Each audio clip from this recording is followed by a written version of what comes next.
जय Hind and hello guys, स्वागत है आपका आपके अपने YouTube चैनल ज्ञानदेह होस्ट में। एंड इस वीडियो के अंदर आपको बताने वाला हूं यूपी स्कॉलरशिप ऑनलाइन फॉर्म 2026-2027 के बारे में कि कैसे आपको इसके लिए अप्लाई ऑनलाइन करना है। इस वीडियो के अंदर आपको पहले इंपॉर्टेंट डेट्स बताई जाएगी कि कौन कौन सी आपकी इंपॉर्टेंट डेट्स है। उसके बाद में आपको बताया जाएगा कि रिन्यूअल वाले कैसे लॉगिन करके अपना फॉर्म भरेंगे। एंड अगर आप फ्रेशर है यानी कि आपने इसके पहले स्कॉलरशिप के लिए कभी अप्लाई नहीं किया, पहली बार अप्लाई करके अपना फॉर्म फिल करने वाले, तो उसके लिए आपको कैसे OTR करना है, कैसे आपको रजिस्ट्रेशन करना है और कैसे फिर आपको बाकी का फॉर्म फिल करना है। ये सारी जानकारी आपको इस वीडियो के अंदर अच्छे से एक्सप्लेन की जाएगी। इसके लिए आपको वीडियो को पूरा देखना है। चलिए शुरू करते हैं गाइज। यहाँ पर रिसेंटली आजकल के अंदर ही जो यूपी स्कॉलरशिप का पोर्टल है वो अपडेट हुआ है और उसका इंटरफेस भी थोड़ा यहाँ पर कलर वाइज चेंज किया है। अगर आप देखेंगे इस वीडियो में भी आपको, जब मैं पुरानी वीडियो से कुछ पार्ट आपको ऐड करके दिखाऊंगा, उसमें आप थोड़ा सा अलग पार्ट देखेंगे और यहाँ पर आप देख सकते हैं कि इसका थोड़ा जो इंटरफेस है वो चेंज किया है।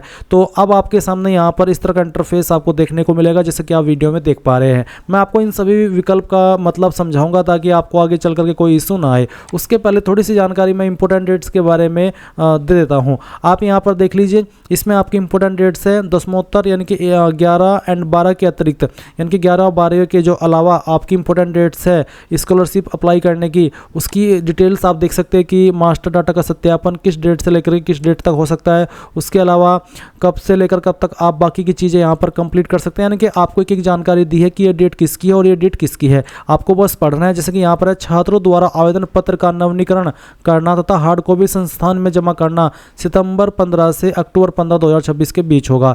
यानी कि जो आपका फॉर्म है, अगर आप उसको रिन्यू कराना चाहते हैं तो आपको इस डेट से लेकर के इस डेट तक उसको कराना होगा। ये सारी चीज़ें आपको यहाँ पर देखने को मिल जाएगी। नीचे यहाँ पर एक और देखने को मिल जाएगी पूर्व दशम 9th एंड 10th एवं दशमोत्तर ज्ञान, यानी कि 11 एंड 12 के लिए जो इंपॉर्टेंट डेट्स हैं वो यहाँ पर है, बट ये 2025-2026 सेशन की है। ऊपर वाली जो डेट देख पा रहे हैं ये आपकी इसी सेशन की है जो कि 2026-2027 है।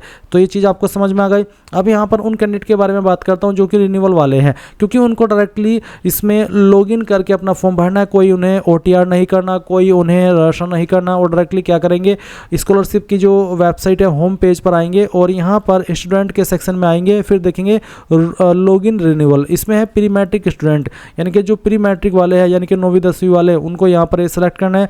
पोस्ट मैट्रिक यानी कि 11th 12th वाले, post matric other than intermediates, यानी कि जिन्होंने अप्लाई किया था या फिर जो अप्लाई करेंगे अब 12वीं के अलावा किसी अन्य कोर्स के लिए, तो वो इस सेक्शन को सिलेक्ट करेंगे। एंड अगर आप 12वीं के अलावा किसी अन्य स्कॉलरशिप के लिए अप्लाई करना चाहते हैं कोर्स के माध्यम से, तो आपको यहाँ पर ये ऑप्शन सेलेक्ट करना होगा। अगर आप दूसरी स्टेट से यूपी के अलावा, तो आप ये 4th ऑप्शन सेलेक्ट करेंगे। एंड मान लीजिए आपको 9th 10th के लिए अप्लाई करना है स्कॉलरशिप के लिए, और या फिर आप रिन्यू करना चाहते हैं अपना फॉर्म, तो आप प्री मैट्रिक स्टूडेंट इसके ऊपर क्लिक करेंगे। एंड देन आपके सामने इस तरह का इंटरफेस आएगा। यहाँ पर आपको रजिस्ट्रेशन संख्या डालनी है 2024-2025 वाले सेशन की, फिर अपना OTR नंबर, फिर आपका पासवर्ड जो आपने बनाया था और ये कैप्चा कोड डाल करके सबमिट करेंगे। अगर आपका OTR नंबर भूल चुके तो आप फॉरगॉट OTR इसके ऊपर क्लिक करेंगे। यहाँ पर आपका रजिस्टर्ड नंबर डालेंगे, कैप्चा डालेंगे और OTR पुनः प्राप्त करें इसके ऊपर क्लिक करके उसको रिकवर कर लेंगे। एंड गाइज, अगर आप पासवर्ड भूले तो मैं आपको बताता हूँ कि पासवर्ड भी आप यहाँ से रिकवर कर सकते हैं। आप अगेन इस वाले इंटरफेस पर आएंगे और फिर यहाँ पर लॉगिन रिन्यूअल, जिसके लिए भी आपको अपनी डिटेल्स निकालनी है या फिर अप्लाई करना है, उसी सेक्शन के ऊपर क्लिक करेंगे। और यहाँ पर देख सकते हैं forgot password for pre matric, तो आप क्लिक करके ऊपर जैसे ही क्लिक करेंगे तो आपको यहाँ पर आपका जो जनपद है यानी कि आपका डिस्ट्रिक्ट सेलेक्ट करना है, आपका शिक्षण स्थान सेलेक्ट कर लेना है, रजिस्ट्रेशन संख्या डालनी है अपनी, या फिर आप यहाँ पर रजिस्ट्रेशन संख्या डालेंगे 2025-2026 की, जन्म तिथि, कैप्चा और पासवर्ड पुनः प्राप्त करें के ऊपर जैसे ही क्लिक करेंगे तो आपको आपका जो पासवर्ड है वो सेंड किया जाएगा। उसके माध्यम से आप लॉगिन हो जाएंगे। यानी कि रिन्यूअल वाले यहाँ से अपनी खोई हुई डिटेल्स को फैच करके आगे बढ़ करके अपना फॉर्म भर सकते हैं। अब क्योंकि जब मैं इसमें अप्लाई करता हूँ तो गाइज मैं ओवर एज हो चुका हूँ, एंड इसमें अब सारी डिटेल्स आधार कार्ड से फैच की जाती है, जैसे कि आपका कास्ट सर्टिफिकेट, ये सब डिटेल्स। इसलिए मैं अपनी रियल इन्फॉर्मेशन के साथ में पूरा प्रोसेस कंप्लीट नहीं कर पाता पाता। इसलिए मैं आपको यहाँ पर इस वीडियो के अंदर आगे चल करके जब मैं OTR राशन का प्रोसेस बताने के बाद में मेन अप्लाई का प्रोसेस बताऊंगा, वो प्रीवियस वीडियो से बताने वाला हूँ ताकि आपको समझ आ सके। एंड अगर आपके सामने अभी विकल्प काम नहीं कर रहे, आपके सामने वो सभी ऑप्शन नहीं आ रहे, एक्टिव नहीं है, तो इसका मतलब है कि अभी वो एक्टिव नहीं हुए हैं, तो आपको परेशान नहीं होना है। इसके अलावा अब आपने यहाँ पर जो रिन्यूअल वाले उन्होंने सारी जानकारी जान ली है, तो अगर आपका रिन्यूअल हो रहा है करिए, और उसमें कहीं पर कोई डाउट आ रहा है तो मुझे कमेंट करके पूछ सकते हैं। अभी मैं यहाँ पर फ्रेशर कैंडिडेट के लिए बात करने वाला हूँ कि कैसे वो शुरू से OTR से लेकर प्रिंट तक इस फॉर्म को भरेंगे। तो क्या करना है, सबसे पहले तो जो लिंक मैंने वीडियो को डिस्क्रिप्शन में दे रखा है आप ओपन कर लेना। आपके सामने यहाँ पर स्कॉलरशिप की भी जानकारी आ जाएगी, इसमें कोई भी फीस नहीं होती है, इन सभी डॉक्यूमेंट की आपको आवश्यकता पड़ने वाली है। एंड यहाँ पर इसमें जो लास्ट डेट रखी गई वो 21 सितंबर 2026 है। तो अभी आप क्या करेंगे, इसमें सबसे पहले इंपॉर्टेंट लिंक के सेक्शन में आएंगे और अप्लाई ऑनलाइन OTR इसके ऊपर क्लिक करेंगे। जैसे ही आप इसके ऊपर क्लिक करते तो आपके सामने यहाँ पर कुछ ऐसा इंटरफेस आएगा। अब इसका भी थोड़ा सा इंटरफेस चेंज कर दिया है, जैसे कि मैंने अभी आपको वीडियो के शुरुआत में बताया था। जब आप यहाँ पर आएंगे तो देखेंगे इसमें 3 स्टेप में आपका एक प्रोसेस कंप्लीट होगा, मोबाइल ऑथेंटिकेशन, आधार, eKYC और OTR जनरेशन। इसके बाद आप यहाँ पर इसमें डिक्लेरेशन एंड कंसेंट इसके ऊपर क्लिक करके प्रोसीड टू OTR राशन इसके ऊपर क्लिक करेंगे।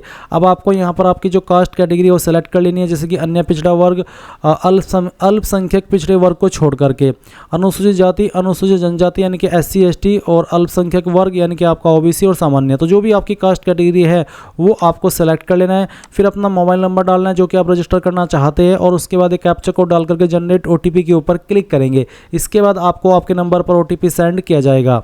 इसके बाद में गाइज जैसे ही आप OTP वेरिफिकेशन कर देंगे तो आपको यहाँ पर देखने को मिलेगा eKYC का ऑप्शन। तो आप आपका आधार नंबर डालेंगे, फिर ये कैप्चा कोड डालेंगे और सबमिट कर देंगे। अब इसके बाद में यहाँ पर आपको डिजी लॉकर की जो वेबसाइट है उसके ऊपर वेरिफिकेशन करने के लिए बोला जा रहा है। तो बेसिकली है कि अगर आपका डिजी लॉकर अकाउंट नहीं बना हुआ है तो आप यहाँ पर नीचे don't have an account sign up इसके ऊपर क्लिक करके यहाँ पर आपका डिजी लॉकर अकाउंट बना लेंगे, जिसमें कि आप आपका आधार कार्ड नंबर डालेंगे, नेक्स्ट के ऊपर क्लिक करेंगे एंड देन कुछ डिटेल्स आपसे मांगी जाएगी, जिसका इस्तेमाल करके आप यहाँ पर आपका जो डिजी लॉकर अकाउंट है वो क्रिएट कर लेंगे। अगर आपको नहीं पता कि डिजी लॉकर अकाउंट कैसे बनाना होता है यहाँ पर आगे का, तो आप यूट्यूब के अंदर जाकर के सर्च कर लेना कि डिजी लॉकर अकाउंट कैसे बनाएं। आपको काफ़ी सारी वीडियोस देखने को मिल जाएगी जो कि बहुत ही सिंपल डिटेल्स आपको देनी होती है। और जैसे आपका डिजी लॉकर अकाउंट बन जाएगा तो फिर आप यहाँ पर देखेंगे ये वाला इंटरफेस आपके सामने आया है। अब आप यहाँ पर लॉगिन होंगे, इसमें आप मोबाइल नंबर के माध्यम से भी हो सकते हैं, यूजर नेम के माध्यम से भी और आपके आधार नंबर के माध्यम से भी। तो जिस माध्यम से भी आपको इसमें लॉगिन होना है वो आप यहाँ पर आपकी चॉइस के अकॉर्डिंग चूज कीजिए और नेक्स्ट के ऊपर क्लिक कीजिए। इसके बाद में गाइज आप देखेंगे वेरीफाई सिक्योरिटी पिन। तो जब आप इसमें साइन अप होते हैं यानी कि अपना अकाउंट बनाते हैं डिजी लॉकर के ऊपर, तो आपको एक सिक्योरिटी पिन बनाना होता है। तो आपको सिक्योरिटी पिन यहाँ पर डालिए। अगर आप उसको भूल चुके हैं तो आप फॉरगॉट सिक्योरिटी पिन के ऊपर क्लिक करके अपना नया सिक्योरिटी पिन भी बना सकते हैं। अब आप यहाँ पर सबमिट के ऊपर क्लिक कीजिएगा। इसके बाद आप देखेंगे आपके सामने इस तरह का इंटरफेस आएगा। अब आपको यहाँ पर कंसेंट देना है, जैसे कि आधार कार्ड को अगर आप देना चाहते हैं तो आप इसके ऊपर टिक करेंगे, डिग्री सर्टिफिकेट को देना चाहते हैं तो आप इसको टिक कर देंगे, ड्राइविंग लाइसेंस यानी कि जो डिटेल्स आपकी यहाँ पर डिजी लॉकर के ऊपर अवेलेबल है तो आप इसको कौन कौन सी इन्फॉर्मेशन को एक्सेस देना चाहते हैं यहाँ पर वो आप टिक कर देना। इसके बाद में आप यहाँ पर नीचे देखेंगे अलाउ, तो आप यहाँ पर अलाउ के ऊपर क्लिक करिएगा। इसके ऊपर क्लिक करने के बाद में इस तरह से आपके सामने प्रोसेसिंग होगी। अब आपको यहाँ पर इसी वेबसाइट के ऊपर रिडायरेक्ट किया जाएगा जहाँ से आपने आपका जो OTR है वो करना स्टार्ट किया था। तो आप यहाँ पर देख सकते हैं कि डिजी लॉकर से आपकी डिटेल्स फैच कर ली गई है। इस तरह से जानकारी आपके सामने आएगी। अब आप यहाँ पर वेरीफाई eKYC डिटेल, ये जो डिटेल्स है इसको वेरीफाई करना है तो आप इसके ऊपर क्लिक कर देना। इसके ऊपर क्लिक करने के बाद में जो नंबर आपका आधार के साथ में लिंक है उसके ऊपर एक OTP जाएगा, वो आप OTP यहाँ पर डाल देना और फिर आप वेरीफाई OTP इसके ऊपर क्लिक कर देना। इसके बाद में गाइज आपके सामने फाइनल OTR का ऑप्शन आएगा। अब आप यहाँ पर आपके पिता का नाम डालेंगे, ये नाम भी आपको आपके आधार कार्ड के अकॉर्डिंग फिल करना है। फिर आपकी माता का नाम और उसके बाद में जो आपकी ईमेल आईडी आप जो यूज करते हैं वो ईमेल आईडी आप यहाँ पर डाल देना। फिर एक कैप्चा कोड डाल करके आप सबमिट करेंगे। सबमिट करने के बाद में आपको मैसेज के माध्यम से आपका OTR नंबर सेंड कर दिया जाएगा। और अगर आपको यहाँ पर कोई एरर आता है तो आपको अगेन इस प्रोसेस को फॉलो करना होगा, क्योंकि ये जो वेबसाइट है इसका सर्वर डाउन रहता है। तो ये हो जाने के बाद में आप यहाँ पर होम पेज पर आ जाएंगे। होम पेज पर आ जाने के बाद में आपके सामने यहाँ पर वो सभी विकल्प आएंगे जो कि आपने इस OTR को करने से पहले देखे थे। तो अब आप यहाँ पर जैसे ही होम पेज पर आ जाए, तो होम पेज पर आ जाने के बाद में गाइज आपको यहाँ पर कुछ चीज़ें अच्छे से समझ लेनी है और उसके बाद में ही आपको आगे बढ़ना है। तो आप यहाँ पर क्या करेंगे, स्टूडेंट इसके ऊपर क्लिक करेंगे। और मैं आपको बता दूं कि गाइज अगर आप यहाँ पर बिल्कुल फ्रेशर है और आपने अभी तक अपना जो OTR है वो भी नहीं किया है, तो आप यहाँ पर न्यू रजिस्ट्रेशन इसके ऊपर क्लिक करेंगे। देन आपके सामने यहाँ पर जो रजिस्ट्रेशन का जो पेज है वो ओपन हो जाएगा और इस तरह का इंटरफेस आएगा जैसे कि आप वीडियो में देख पा रहे हैं। इसमें यहाँ पर अगर आप SC ST जनरल कैटेगरी से आते हैं और आप प्री मैट्रिक फ्रेश यानी कि आप 9वीं के लिए इसमें स्कॉलरशिप अप्लाई कर रहे हैं, तो आप प्री मैट्रिक फ्रेश को सिलेक्ट करेंगे। एंड अगर आप यहाँ पर 11वीं के लिए अप्लाई कर रहे हैं तो आप पोस्ट मैट्रिक इंटरमीडिएट फ्रेश इसको टिक करेंगे। फ्रेश यानी कि फ्रेशर है, इसके पहले आपने स्कॉलरशिप का कोई फॉर्म नहीं भरा। फिर post matric other than intermediate यानी कि अगर आप 12वीं के अलावा किसी और कोर्स के लिए स्कॉलरशिप अप्लाई कर रहे हैं तो आप ये वाला तीसरा विकल्प सेलेक्ट करेंगे। एंड अगर आप पोस्ट मैट्रिक अदर स्टेट यानी कि आप 12वीं के अलावा माफ़ी चाहूँगा 10वीं के अलावा स्कॉलरशिप के लिए अप्लाई कर रहे हैं और आप किसी अन्य स्टेट से है तो आपको यहाँ पर फोर्थ विकल्प सिलेक्ट करना है। इसी प्रकार से अगर आप OBC कैटेगरी है, प्री मैट्रिक यानी कि 9वीं 10वीं के लिए अप्लाई कर रहे हैं तो आप प्री मैट्रिक इसको सिलेक्ट करेंगे। पोस्ट मैट्रिक इंटरमीडिएट फ्रेश यानी कि 11th के लिए अप्लाई कर रहे हैं और आप फ्रेशर है। और इसके अलावा अगर आप 12वीं के अलावा जो आपकी 12वीं है उसके जो अलग कोर्स होते हैं उस पर स्कॉलरशिप अप्लाई कर रहे हैं तो और आप फ्रेशर है, पहली बार स्कॉलरशिप अप्लाई कर रहे हैं UP स्कॉलरशिप, तो आप ये तीसरा विकल्प सिलेक्ट करेंगे। इसी प्रकार से अगर आप माइनॉरिटी से आते हैं यानी कि अल्पसंख्यक कल्याण विभाग से आते हैं तो आपको प्री मैट्रिक यानी कि 9वीं से की स्कॉलरशिप के लिए अप्लाई करें तो आप प्री मैट्रिक फ्रेश सेलेक्ट करेंगे। अगर आप पोस्ट मैट्रिक इंटरमीडिएट यानी कि 11वीं की स्कॉलरशिप के लिए अप्लाई करें तो सेकंड विकल्प सेलेक्ट करेंगे। और अगर आप 12वीं के अलावा अन्य किसी कोर्स पर स्कॉलरशिप अप्लाई कर रहे हैं तो आप ये तीसरा विकल्प सेलेक्ट करेंगे। फिर आएगा समाज कल्याण विभाग उत्तर प्रदेश, एसएच पेशे में लगे माता पिता अभिभावक के कक्षा 9 व 10 में अध्ययनरत बच्चों के लिए। तो आपको बताया एसएच, तो आपको यहाँ पर उन कैंडिडेट को प्री मैट्रिक यानी कि 9वीं 10वीं में जो स्कॉलरशिप लेना चाहते हैं वो इस विकल्प को सिलेक्ट करेंगे। जैसे कि मान लीजिए अभी आप आते हैं OBC से तो आप यहाँ पर प्री मैट्रिक 9वीं प्री मैट्रिक फ्रेश इसको सेलेक्ट कर लेंगे। जैसे ही आप इसके ऊपर क्लिक करेंगे तो आपके सामने कुछ ऐसा इंटरफेस आएगा। अब आपको यहाँ पर यही OTR नंबर देना है जो कि अभी मैंने आपको बताया कि किस तरह से आपको करना है और फिर वो यहाँ पर डाल करके आप सबमिट कर देंगे। सबमिट करने के बाद में यहाँ पर गाइज आपके OTR नंबर से कुछ इन्फॉर्मेशन तो आपकी फैच की जाएगी और कुछ इन्फॉर्मेशन आपको यहाँ पर भरनी है। जैसे कि जो आपका डिस्ट्रिक्ट है वो आप सिलेक्ट कर लेंगे जहाँ छात्र छात्रा अध्ययनरत है यानी कि जहाँ पर वो पढ़ रहा है। उसके बाद में फिर शिक्षण स्थान, इनमें से कौन से स्थान में वो छात्र या फिर छात्रा पढ़ रहा है वो आपको यहाँ पर सेलेक्ट कर लेना होगा। उसके बाद में आप देखेंगे वर्ग जाति समूह, तो आपको यहाँ पर वो सेलेक्ट कर लेना है। उसके बाद फिर आपका रिलीजन क्या है वो आप सेलेक्ट कर लेंगे। एंड देन यहाँ पर आप देखेंगे हाई स्कूल उत्तीर्ण करने का वर्ष, किस साल के अंदर आपने हाई स्कूल उत्तीर्ण की थी वो साल आप सेलेक्ट करेंगे। किस बोर्ड के द्वारा आपने पास की थी वो बोर्ड आपको सेलेक्ट कर लेना है। फिर हाई स्कूल बोर्ड का अनुक्रमांक यानी कि आपका रोल नंबर आपको यहाँ पर 10वीं वाला देना है। उसके बाद में आप यहाँ पर देखेंगे स्वनिर्मित पासवर्ड यानी कि एक पासवर्ड आपको बनाना है अपनी चॉइस से और किस तरह का पासवर्ड है उसका डेमो देख लीजिए।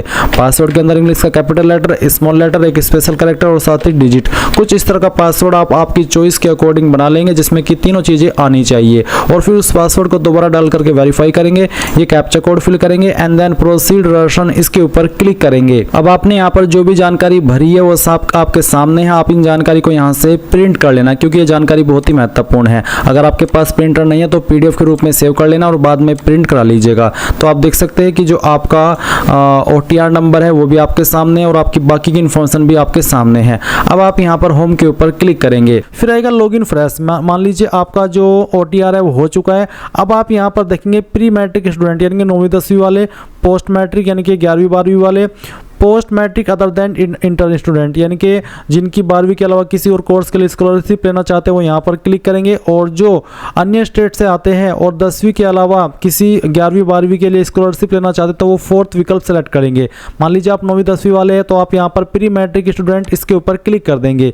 इसके ऊपर क्लिक करने के बाद में आपके सामने यहाँ पर इस तरह का इंटरफेस आएगा जैसे कि आप वीडियो में देख पा रहे हैं। अब आप यहाँ पर क्या करेंगे, जो आपका राशन संख्या है यानी कि जो आपको राशन रजिस्टर नंबर मिला है, OTR नंबर, वो आप यहाँ पर डाल देंगे। फिर आप यहाँ पर आपका जो पासवर्ड आपने बनाया है वो पासवर्ड आप यहाँ पर डालेंगे।